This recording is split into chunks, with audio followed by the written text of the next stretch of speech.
দরিদ্র কি মানুষকে কাফের বানিয়ে দেয়?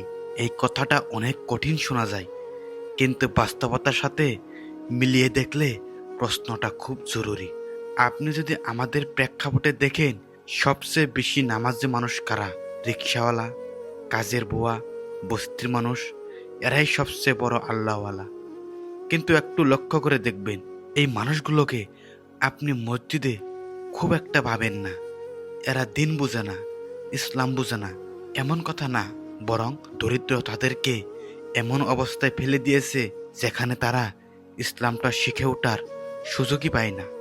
তাহলে প্রশ্ন আসে, দরিদ্র কি মানুষকে আল্লাহ থেকে দূরে সরিয়ে দেয়? হ্যাঁ, অনেক সময় দেয়। কারণ দরিদ্র থাকলে মানুষ ঠিকমতো আল্লাহর ইবাদত করতে পারে না, মনোযোগ দিতে পারে না। চাপ, টেনশন, লজ্জা সব একসাথে কাজ করে। এই কারণেই দরিদ্রর সাথে ফাইট করতে হবে। হযরত আলী রাদিয়াল্লাহু তাআলা আনহু তিনি বলেছেন, দরিদ্র যদি কোনো মানুষের নাম হতো, আমি তাকে হত্যা করে ফেলতাম। মানে কি? মানে দরিদ্র এমন একটা শত্রু যেটা থাকলেই মানুষ কষ্ট পায়, মানুষ দুর্বল হয়, জীবন নষ্ট হয়। ইসলাম কখনো দরিদ্রকে সেলিব্রেট করে না। ইসলাম বলে না, এসো তোমাকে সালাম দিই। হযরত উমর রাদিয়াল্লাহু তাআলা আনহু এর কাছে এক লোক গিয়ে বলেছিল, আমি কোনো কাজ করি না। উমর রাদিয়াল্লাহু তাআলা আনহু বললেন, আমার কাছ থেকে সরে যাও।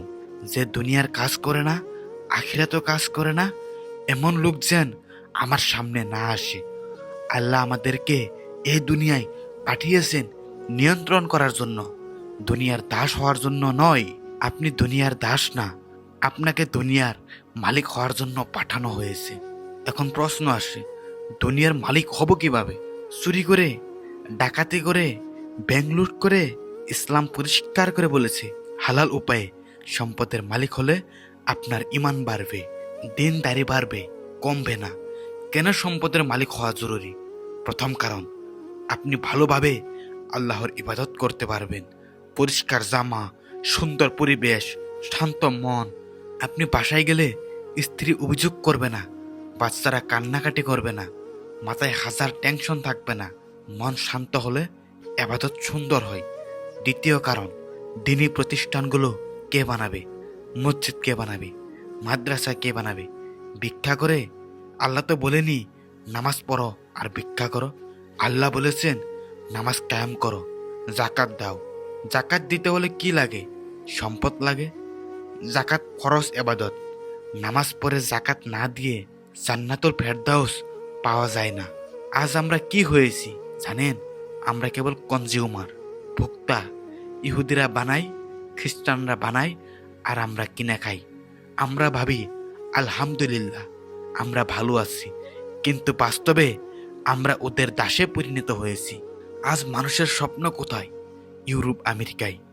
হালাল হারাম ভুলে শুধু সেখানে পৌঁছাতে চাই, অথচ ওখানে সবচেয়ে বেশি রিফিউজি, সবচেয়ে বেশি আশ্রয় প্রার্থী।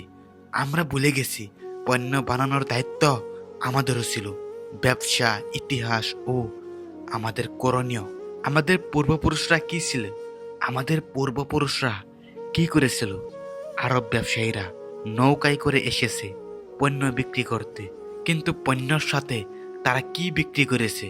চরিত্র, ব্যবহার, ইসলাম। মানুষ তাদেরকে দেখে বলেছে, এরা তো ফেরেশতার মতো মানুষ। এইভাবে ইসলাম ছড়িয়েছে। ইমাম আবু হানিফা তিনি যুগের সবচেয়ে বড় ব্যবসায়ী ছিলেন, কিন্তু আমরা তার ব্যবসা জানি না, আমরা তার দিন জানি। ইসলাম বৈরাগ্যের ধর্ম না, শুধু দুনিয়া না, শুধু আখিরাত না, দুটো একসাথে। উমর রাদিয়াল্লাহু তাআলা আনহু অর্ধ পৃথিবী শাসক করেছিলেন, কিন্তু রাতের বেলা তিনি কাঁদতেন। ফোরাত নদীর ধারে যদি কুকুর না খায় মরে, আল্লাহ আমাকে জিজ্ঞেস করবেন। এমন মানুষ হতে হলে কি লাগে? সম্পদ লাগে। ভিক্ষুক জাতি হয়ে দিন প্রতিষ্ঠা হয় না। আপনাকে এমন সম্পদের মালিক হতে হবে, আপনি নিজেই বলবেন, এই মসজিদটা আমি বানাবো, এই মাদ্রাসাটা আমি বানাবো, এই সমাজের দায়িত্ব আমি নেব। সম্পদ থাকবে হাতে, কিন্তু অন্তরে থাকবে আল্লাহ। এইভাবে আমাদের পূর্বপুরুষরা 1200 বছর পৃথিবী শাসন করেছে। আজ আমাদের দরকার ব্যবসায়ী হওয়া, সম্পদের মালিক হওয়া, কিন্তু ইমান বিক্রি না করা, তাহলে দুনিয়ায় থাকবে, আখিরাতও থাকবে। তো কখনো নিজেকে দরিদ্র মনে করবেন না। এই দুনিয়া যদি এসেছেন তাহলে একজন বড় মানুষ হওয়ার চেষ্টা করুন। তো একটি গান গাবো, অলসতায় দরিদ্র আনে। গানটি কিন্তু এই কথার সঙ্গে অনেকটাই মিল আছে। গানটি শুনলে খুব একটা মজা পাবেন। চলুন গানটি শুনি। আর চ্যানেলে নতুন হলে এই যে দেখতে পাচ্ছেন, এখানে দেখুন কালো রঙের একটা সাবস্ক্রাইব লিখে আছে, ওখানে সাবস্ক্রাইবটি করে দিবেন যাতে আপনি পরবর্তীতে আমার নতুন ভিডিওটি দেখতে পারেন। চলুন তাহলে গানটি শুরু করি। কিস্তি তোলো ইনকাম করো বসিয়া খাইও না, সোনার চান চান রে বসিয়া খাইও না, অলসতায় দারিদ্র কেন তোমরা বোঝো না রে, ওরে অলসতায় দারিদ্র কেন তোমরা বোঝো না রে, সোনার চান সময় গেলে সাধন হবে না রে, সোনার চান গেলে সময় সাধন হবে না রে।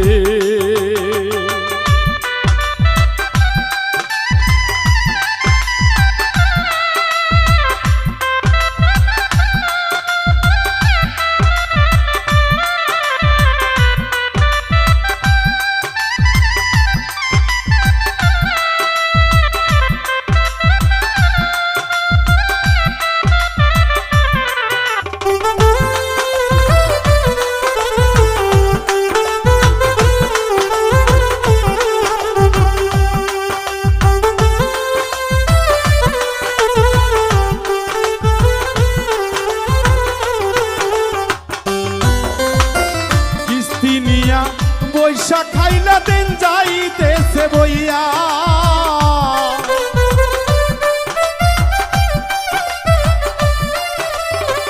কিস্তি নিয়া পয়সা খাইলা দিন যাইতেছে বইয়া, সোনার চান দিন যাইতেছে বইয়া, ওরে মাসের শেষে করবে জ্বালা তুমি কেন বোঝো না রে,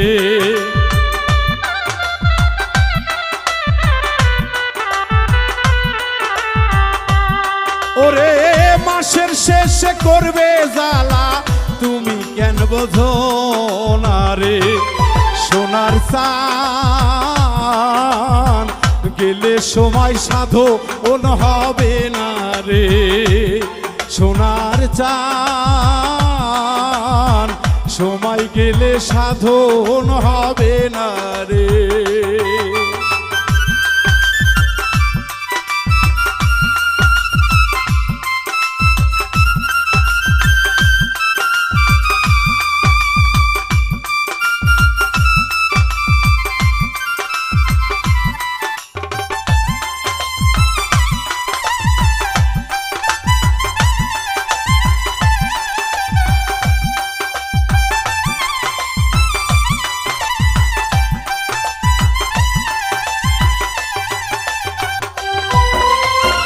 অটো চালাও, সেনজি চালাও, ব্যবসা লাও বাজারে,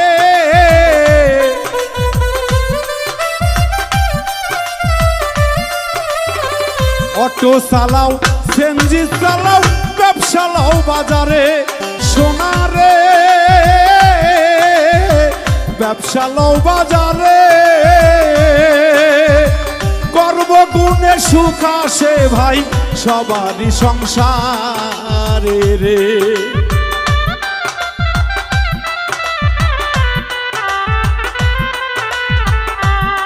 ওরে কর্মগুণে সুখ আসে ভাই সবারই সংসারে রে, সোনার চাঁদ গেলে সময় আর পাবে না রে, সোনার চাঁদ সময় গেলে সাধন হবে না রে।